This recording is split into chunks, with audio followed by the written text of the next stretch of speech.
System বহির্ভূত জীবন, routine মাফিক জীবনের বাইরে গেলে পরেই কিন্তু কুম্ভ কিছুটা অসন্তোষের শিকার হয়ে পড়েন। মনটা কুম্ভের ভালো থাকে না। এই ধরনের কুম্ভ রাশি বা লগ্নের জাতক বা জাতিকা, তাদের জন্য তৃতীয়পতি এবং দশমপতি কর্মের মুখ্য কারক গ্রহ তিনি হচ্ছেন মঙ্গল। তিনি যদি লগ্নে অবস্থান করেন, খুব স্বাভাবিকভাবেই কুম্ভ রাশি বা লগ্নের মানুষদের মাথা একটু গরম হওয়ার টেন্ডেন্সি বাড়বে, কিন্তু ভীষণ অ্যাক্টিভ হয়ে উঠবেন মানুষটি। কারণ তৃতীয়পতি দশমপতি লগ্নে অবস্থান করে রয়েছে। এই ক্ষেত্রে মানুষটির অ্যাক্টিভিটি বাড়তে দেখতে পাওয়া যাবে। এটাও যে মারাত্মক খারাপ যোগ তা কিন্তু নয়। স্বামী স্ত্রী উভয়ের মধ্যে অল্প বিস্তর ডমিনেটিং টেন্ডেন্সি তৈরি হতে দেখতে পাওয়া যায়। কিন্তু তার সঙ্গে সঙ্গে কিছু পজিটিভিটিও আসে। তবে কিছু কিছু ক্ষেত্রে যদি চন্দ্র পীড়িত হতে দেখতে পাওয়া যায়, তাহলে মায়ের স্বাস্থ্যের কারণে জাতককে দুশ্চিন্তাগ্রস্ত হতে হয়। সপ্তমে মঙ্গল সিংহ রাশিতে যদি মঙ্গল অবস্থান করে কুম্ভের ক্ষেত্রে স্বামী কিংবা স্ত্রীর মধ্যে মাঝে মাঝেই ঝগড়া অশান্তি এটা দেখতে পাওয়া যায়। তবে তাদের মধ্যে একটা অ্যাটাচমেন্টও থাকে। জেদ, রাগ, উগ্র কথন ইত্যাদির সংযোগও থাকে। মোটের ওপর কুম্ভ লগ্নের জন্য অষ্টমে মঙ্গল এটা বিরাট শুভ নয়। কোনো কোনো সময় এই যোগে জাতক বা জাতিকাকে অতিরিক্ত পরিশ্রম করতে হয়।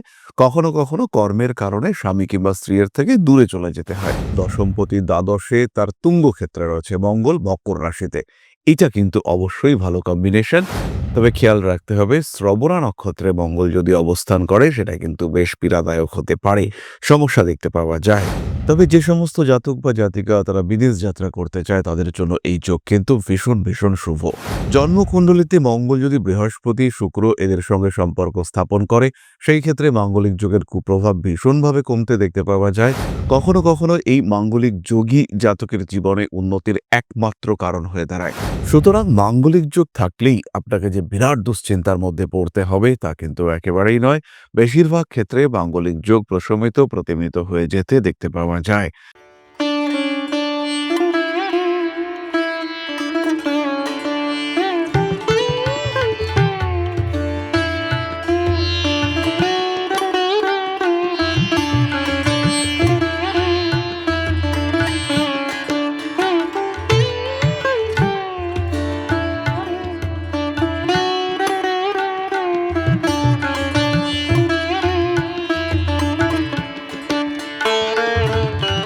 নমস্কার, ঋষিবাণী ইনস্টিটিউট অব ভেদিক অ্যাস্ট্রোলজির পক্ষ থেকে স্বাগত জানাই আজকের জ্যোতিষ আলোচনায়। আমি শান্তনু আপনাদের সঙ্গে। আলোচ্য বিষয় মঙ্গল এবং মাঙ্গলিক যোগ। কুম্ভ রাশি বা লগ্নের জাতক বা জাতিকাদের জন্য মাঙ্গলিক যোগ কতটা ঘাতক হতে পারে, কতটা বিপজ্জনক হতে পারে, এই বিষয় নিয়ে আমরা আলোচনা করব। এবং আদৌ সত্যি সত্যি কি মাঙ্গলিক যোগে কোনো কুপ্রভাব আসতে পারে, না মাঙ্গলিক যোগের কারণে জাতক বা জাতিকার জীবনে উন্নতি আসতে পারে, সেটা আমরা খুঁজে বার করবার চেষ্টা করব। কালপুরুষের একাদশ রাশি কুম্ভ, শনির দ্বারা প্রভাবিত বায়ুতত্ত্বের রাশি, স্থির প্রকৃতি এই রাশির মধ্যে। শনিদেব এই কুম্ভ রাশিতে কিন্তু বেশ স্থিতিশীল বোধ করেন। শনিদেবের জন্য এই কুম্ভ রাশি অত্যন্ত শুভ ক্ষেত্র। তাই কুম্ভ রাশির মধ্যে কিন্তু একটা পরিশ্রম প্রবণতা দেখতে পাওয়া যায়। কুম্ভ আনন্দে থাকতে ভালোবাসেন, কুম্ভ নির্ঝঞ্ঝাট জীবনযাপন করতে ভালোবাসেন। তারই সঙ্গে সঙ্গে কুম্ভের প্রয়োজন একটি সিস্টেম্যাটিক লাইফ। সিস্টেম বহির্ভূত জীবন, রুটিন মাফিক জীবনের বাইরে গেলে পরেই কিন্তু কুম্ভ কিছুটা অসন্তোষের শিকার হয়ে পড়েন। মনটা কুম্ভের ভালো থাকে না। এই ধরনের কুম্ভ রাশি বা লগ্নের জাতক বা জাতিকা, তাদের জন্য তৃতীয়পতি এবং দশমপতি কর্মের মুখ্য কারক গ্রহ তিনি হচ্ছেন মঙ্গল। তিনি যদি লগ্নে অবস্থান করেন, খুব স্বাভাবিকভাবেই কুম্ভ রাশি বা লগ্নের মানুষদের মাথা একটু গরম হওয়ার টেন্ডেন্সি বাড়বে, কিন্তু ভীষণ অ্যাক্টিভ হয়ে উঠবেন মানুষটি। কারণ তৃতীয়পতি দশমপতি লগ্নে অবস্থান করে রয়েছে। এই ক্ষেত্রে মানুষটির অ্যাক্টিভিটি বাড়তে দেখতে পাওয়া যাবে। প্রত্যেকটি কাজের ক্ষেত্রে তিনি এক নম্বরে। তার মধ্যে রয়েছে নেতৃত্ব দেওয়ার ক্ষমতা। এবং এই যে নেতৃত্ব দেওয়ার ক্ষমতা, এটি কিন্তু দূর থেকে নয়, মানে এই কাজটা করো, এই কাজটা করতে হবে, এরকম ব্যাপার নয়। ব্যাপারটা এরকম যে চলো কাজটা কমপ্লিট করি। তার নেতৃত্বে তার সঙ্গে মানুষজন কাজটি কমপ্লিট করবেন, এই বাসনা নিয়ে তিনি রয়েছেন। এবং তিনি সবচেয়ে বেশি অ্যাক্টিভ। তাই তার জেতার সম্ভাবনা, তাই তার জীবনে উন্নত হওয়ার সম্ভাবনা সেটা অনেক অনেক বেশি। কর্মের প্রতি মানুষটা ভীষণ ডেডিকেটেড। বিবাহিত জীবনে রাগের কারণে, জেদের কারণে, অতিরিক্ত কর্মব্যস্ততার কারণে কিছু সমস্যা থাকে, কিন্তু প্রচণ্ড দায়িত্বশীল এই মানুষটি। মাথা গরম থাকলেও এই মানুষটি সমস্ত কিছুকে ট্যাকল করবার মানসিকতা রয়েছে। তাই তার কারণে বিবাহিত জীবনে অল্প বিস্তর অশান্তি থাকলেও সেটা যে ঘাতক, সেটা যে মারাত্মক তা কিন্তু নয়। তবে কুম্ভ লগ্ন বা কুম্ভ রাশিতে যদি মঙ্গল অবস্থান করে, সেই ক্ষেত্রে কর্মক্ষেত্রে রিলেশনশিপের একটা সম্ভাবনা সৃষ্টি হতে দেখতে পাওয়া যায়। এরপরে আমরা চলে আসব চতুর্থে মঙ্গল, অর্থাৎ বৃষ রাশিতে যদি মঙ্গল অবস্থান করে, এটাও যে মারাত্মক খারাপ যোগ তা কিন্তু নয়। স্বামী স্ত্রী উভয়ের মধ্যে অল্প বিস্তর ডমিনেটিং টেন্ডেন্সি তৈরি হতে দেখতে পাওয়া যায়, কিন্তু তার সঙ্গে সঙ্গে কিছু পজিটিভিটিও আসে। জাতকের মধ্যে প্রেমজ বিবাহের সম্ভাবনা সৃষ্টি হয়। জাতক বিবাহিত জীবনে বা বিবাহের পরে প্রচুর সম্পত্তি তৈরি করতে চায়। জমি, জায়গা, বাড়ি, প্রপার্টি এদের প্রতি একটা আকর্ষণ সৃষ্টি হয়।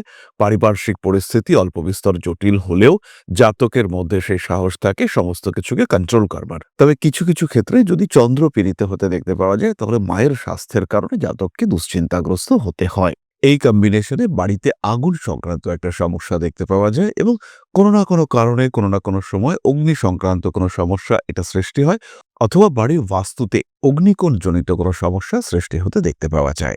সপ্তমে মঙ্গল সিংহ রাশিতে যদি মঙ্গল অবস্থান করে কুম্ভের ক্ষেত্রে, স্বামী কিংবা স্ত্রীর মধ্যে মাঝে মাঝেই ঝগড়া অশান্তি এটা দেখতে পাওয়া যায়। তবে তাদের মধ্যে একটা অ্যাটাচমেন্টও থাকে। স্বামী কিংবা স্ত্রীর জীবনে শ্বশুর বাড়ি কুটুম্বকুলের একটা ইম্প্যাক্ট বাড়তে দেখতে পাওয়া যায়, এবং এই ক্ষেত্রে বিয়ে তাড়াতাড়ি হওয়ার একটা সম্ভাবনা থাকে। জাতক বা জাতিকা নিজেই নিজের বিয়ের জন্য যথেষ্ট উদ্গ্রীব হয়ে ওঠে। বিয়ের পরে কর্মক্ষেত্রে উন্নতি ঘটতে দেখতে পাওয়া যায়, এবং একটা ওভারঅল ডেভেলপমেন্ট সেটা কিন্তু থাকে। তবে বিবাহিত জীবনে অশান্তি এটা সহজে এড়ানো যায় না। সিংহ রাশিতে মঙ্গল যথেষ্ট বলবান, এবং খেয়াল রাখতে হবে এই মঙ্গলের কিন্তু পাপ প্রভাব সেটাও যথেষ্টই বেশি। এরপরে আমরা চলে আসবো অষ্টমে, অর্থাৎ কন্যা রাশিতে মঙ্গল। কন্যা রাশিতে মঙ্গল পীড়িত এবং দুর্বল। এই ক্ষেত্রে স্বামী স্ত্রীর মধ্যে যে বিরাট অশান্তি, বিরাট সমস্যা সৃষ্টি হয় তা নয়। স্বামী কিংবা স্ত্রীর হঠাৎ দুর্ঘটনা, হঠাৎ করে শারীরিক সমস্যা ইত্যাদির সংযোগ দেখতে পাওয়া যায়। রক্তপাত, আঘাতপ্রাপ্তি, অ্যাক্সিডেন্ট ইত্যাদির সংযোগ সৃষ্টি হয়। জেদ, রাগ, উগ্র কথন ইত্যাদির সংযোগও থাকে। মোটের ওপর কুম্ভ লগ্নের জন্য অষ্টমে মঙ্গল এটা বিরাট শুভ নয়। কোনো কোনো সময় এই যোগে জাতক বা জাতিকাকে অতিরিক্ত পরিশ্রম করতে হয়। কখনো কখনো কর্মের কারণে স্বামী কিংবা স্ত্রীর থেকে দূরে চলে যেতে হয়। বহু সময় দেখতে পাওয়া যায় যে স্বামী কিংবা স্ত্রী কর্মের কারণে তারা অন্য দেশে রয়েছেন, কিংবা অন্য রাজ্যে রয়েছেন, কিংবা আর্মিতে রয়েছেন, স্বামী কিংবা স্ত্রীকে সঙ্গে নিয়ে যেতে পারছেন না। এরকম হওয়ার সম্ভাবনা ভীষণভাবে দেখতে পাওয়া যায়। এরপরে আমরা চলে আসব দ্বাদশে মঙ্গল। দশমপতি দ্বাদশে তার তুঙ্গ ক্ষেত্রে রয়েছে মঙ্গল মকর রাশিতে। এটা কিন্তু অবশ্যই ভালো কম্বিনেশন। তবে খেয়াল রাখতে হবে শ্রবণা নক্ষত্রে মঙ্গল যদি অবস্থান করে, সেটা কিন্তু বেশ পীড়াদায়ক হতে পারে। সমস্যা দেখতে পাওয়া যায়। বিশেষ করে এই তুঙ্গ মঙ্গল কিন্তু শারীরিক দিক থেকে বেশ গভীর কোনো সমস্যা সৃষ্টি করতে পারে, এবং তীব্র শারীরিক সমস্যায় আক্রান্ত হওয়ার একটা সম্ভাবনা সেটা সৃষ্টি হয় জাতকের ক্ষেত্রে। স্পেশালি পুরুষদের ক্ষেত্রে শারীরিক দিক থেকে বেশ ভালো রকম সমস্যা সৃষ্টি হতে দেখতে পাওয়া যায়। রোগ প্রবণতা বাড়িয়ে তোলে এই যোগ। কিন্তু এই একই যোগে জাতকের মধ্যে বিদেশ যাত্রার সংযোগ সৃষ্টি হতে দেখতে পাওয়া যায়। বৈদেশিক যোগাযোগ, বিদেশে চাকুরি, বিদেশ সংক্রান্ত ব্যবসা ইত্যাদির মাধ্যমে জাতক যথেষ্ট উন্নতি করতে পারে।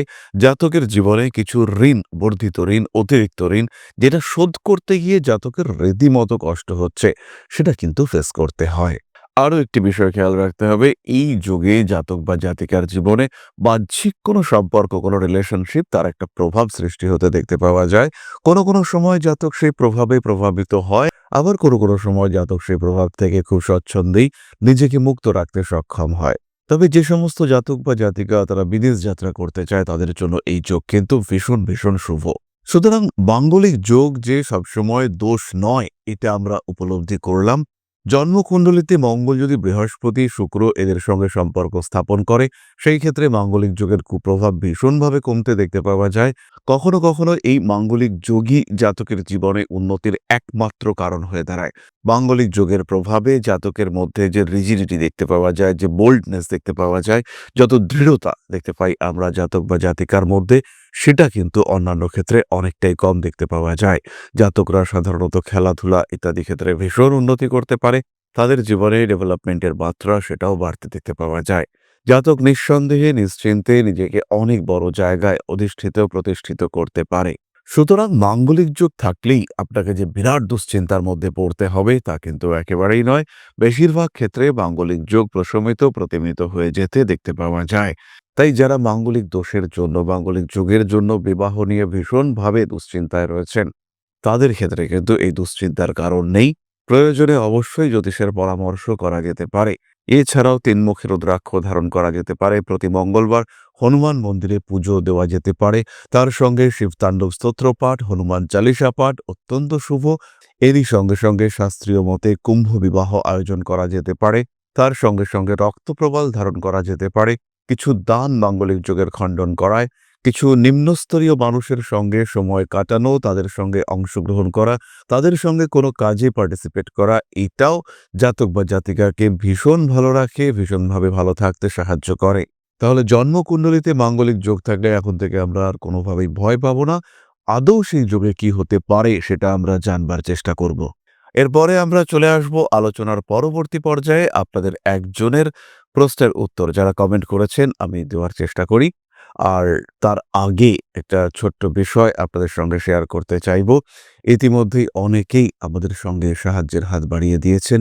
আমাদের এগিয়ে চলার পথ একটু একটু করে মসৃণ হয়ে ওঠার দিকে এগোচ্ছে এবং এর জন্য আমি আন্তরিকভাবে আপনাদেরকে ধন্যবাদ জানাই। স্বীকার করি আমার আন্তরিক কৃতজ্ঞতা। পরম ব্রহ্ম মিলন মঠ ও সেবাশ্রম অধ্যাত্ম, সেবা এবং প্রকৃতি পূজনে সম্পূর্ণ নিয়োজিত একটি সংস্থা। সম্পূর্ণ স্বেচ্ছাসেবী এবং সমাজ কল্যাণমূলক এই সংস্থা। আমরা এগিয়ে চলেছি মানুষের পাশে দাঁড়ানোর লক্ষ্যে। এই প্রসঙ্গে দীর্ঘদিন ধরেই আমরা বিভিন্ন এলাকায় বেশ কিছু কাজ করে আসছি। আপনাদের সহযোগিতা, আপনাদের পাশে দাঁড়ানো, আপনাদের হাতে হাত মিলিয়ে এগিয়ে নিয়ে আসার চেষ্টা, আপনাদের সহযোগিতা, আপনাদের পাশে দাঁড়ানোর প্রয়াস, এই সমস্ত কিছুই আমাদেরকে এগিয়ে নিয়ে চলেছে। আমাদের পাথেয় হয়ে উঠেছে আপনাদের ভালোবাসা। বিগত বেশ কিছুদিন ধরেই আমরা বিভিন্ন অনগ্রসর এলাকায় কাজ করে চলেছি। কখনো আমরা শিশুদের মধ্যে শিক্ষা উপকরণ বিতরণ করেছি, কখনো আমরা পুজোর পোশাক বিতরণ করেছি, কখনো তাদের খাদ্যের ব্যবস্থা করেছি। আমরা কন্টিনিউয়াসলি তাদের পড়াশোনার জন্য 2টি ফ্রি কোচিং সেন্টার শুরু করেছি। তাদের মধ্যে ক্রিয়েটিভ অ্যাক্টিভিটিগুলিকে জাগ্রত করবার জন্য সম্পূর্ণ বিনামূল্য একটি নৃত্য শিক্ষা প্রশিক্ষণের ব্যবস্থা, সেটা আমরা করতে সক্ষম হয়েছি। এবং এই প্রত্যেকটি পদক্ষেপেই আমরা পেয়েছি আপনাদের সঙ্গ, আমরা পেয়েছি আপনাদের সহযোগিতা, আমরা পেয়েছি আপনাদের ভালোবাসা। আমরা শীতকালে কম্বল বিতরণ করেছি, আমরা মায়েদের মধ্যে খাদ্য উপকরণ, পুষ্টি উপকরণ বিতরণ করেছি, আমরা বিতরণ করেছি ডেঙ্গুর সময় প্রচুর মশারি। এই প্রত্যেকটি কাজেই আপনারা ছিলেন আমাদের পাশে। বর্তমানে মানুষের ভালোবাসায় আমরা ধীরে ধীরে আরেকটু বড় হয়ে উঠছি। এই অবস্থায় বর্তমান পরিস্থিতিতে এই কাজগুলিকে আরো এগিয়ে নিয়ে যাওয়ার জন্য, সুষ্ঠুভাবে করবার জন্য প্রয়োজন একটি পরিকাঠামো। তাই আমরা চিন্তা ভাবনা করছি একটি আশ্রম ফরমেশনের, এবং এর জন্য প্রয়োজন জমি, এর জন্য প্রয়োজন পরিকাঠামো। তাই যারা আমাদের সাবস্ক্রাইবার রয়েছেন, যারা আমাদের ভিউয়ার রয়েছেন, যারা আমাদের ফলোয়ার রয়েছেন, যারা আমাদেরকে ভালোবাসেন, যারা আমাদের পাশে থাকেন, প্রত্যেকটি সহানুভূতিশীল মানুষের কাছে আমাদের অনুরোধ, সাধ্যমতো সামান্য পরিমাণে আপনারা এগিয়ে আসুন। বিন্দু বিন্দুতে সম্পূর্ণ হবে সিন্ধুর গঠন, তৈরি হবে পরম ব্রহ্মমিলন মঠ ও সেবাশ্রমের পরিকাঠামো। তাই যারা বিভিন্ন সময় বিভিন্ন অবস্থায় মানুষের পাশে গিয়ে দাঁড়ান, যারা প্রকৃতিকে ভালোবাসেন, যারা জীবনকে এগিয়ে নিয়ে যাওয়ার পথে অন্যকে সাহায্য করতে পছন্দ করেন, সেরকম প্রত্যেকটি মানুষের কাছে আমাদের সাধারণ অনুরোধ, আমাদের এই মহৎ উদ্দেশ্যকে সফল করে তুলবার জন্য যতটুকু সম্ভব, যতটুকু সাধ্য, অবশ্যই এগিয়ে আসুন, বাড়িয়ে দিন সামান্য সহযোগিতার হাত। অধ্যাত্ম, সেবা এবং প্রকৃতি পূজনের এই মহান কর্মে, মহান ব্রতে ব্রতী হয়েছি আমরা। আমাদের সঙ্গে হাতে হাত মিলিয়ে আপনারাও যতটুকু সম্ভব এগিয়ে আসুন। সবার প্রচেষ্টায় এই বিরাট কর্মযজ্ঞ সাফল্যমণ্ডিত হবে। সবাইকে জানাই অগ্রিম ধন্যবাদ। আমরা জানি আপনাদের সহযোগিতা আমরা পাবো। বেশ কিছুদিন ধরেই বহু মানুষ আমাদেরকে সাহায্য করে চলেছেন, কারণ আমাদের ইন্ডিভিজুয়াল সামর্থ্য অতি ক্ষুদ্র, তার মাধ্যমে এই মহৎ কার্যগুলিকে সম্পূর্ণ করা সম্ভব নয়। তাই প্রত্যেকের ছোট্ট ছোট্ট সহযোগিতার হাত আমাদেরকে এগিয়ে নিয়ে চলেছে। আমরা এগিয়ে চলেছি সাফল্যের লক্ষ্যে। আপনাদের ভালোবাসা এভাবেই আমাদের পাশে থাক, আমরা সফল হবই। চলে আসা যাক আলোচনার পরবর্তী পর্যায়ে। প্রশ্ন করেছেন স্নেহা দে। ৩/১১/২০০৪, ৯টা ১১, Naihati BN Lahiri nursing home. আমার কি গভর্নমেন্ট জব হবে বা কোনো প্রাইভেট জবেরও কি কোনো হতে পারে? দশমপতি রবি রাহুর নক্ষত্রে অবস্থান করে রয়েছে এবং রাহু 6th হাউসে রয়েছে। রাহুর সঙ্গে সূর্যের একটা দৃষ্টি বিনিময় সম্পর্কও সৃষ্টি হয়েছে। আংশিক গ্রহণযোগের একটা অবস্থিতি এটা কিন্তু দেখতে পাওয়া যাচ্ছে। একাদশে বৃহস্পতি এবং নিচস্থ শুক্রের অবস্থান, বুধ মঙ্গল এবং শুক্রের মধ্যে সাইক্লিক হাউস এক্সচেঞ্জ রয়েছে। ফলে চাকরি তোমার হবেই, এই বিষয়ে সম্পূর্ণ নিশ্চিন্ত থাকা যায়। চাকরি তুমি পাচ্ছ এবং যথেষ্ট ভালো ঠিকঠাক চাকরি তুমি পাচ্ছ। তবে চাকরি প্রাপ্তির আগের মুহূর্ত পর্যন্ত কিন্তু প্রচুর পরিশ্রম করতে হবে, ভালো রকম কম্পিটিশনের মধ্যে দিয়ে তোমাকে পাস করতে হবে। তাহলে আজকের আলোচনা আমরা আর দীর্ঘায়িত করব না। সবাই সুস্থ থাকুন, ভালো থাকুন। মা শ্রী শ্রী আদিশক্তির আশীর্বাদে আপনাদের জীবন আরো আরো আরো সমৃদ্ধ হয়ে উঠুক, আরো সুন্দর হয়ে উঠুক। জয় মা আদিশক্তি। নমস্কার।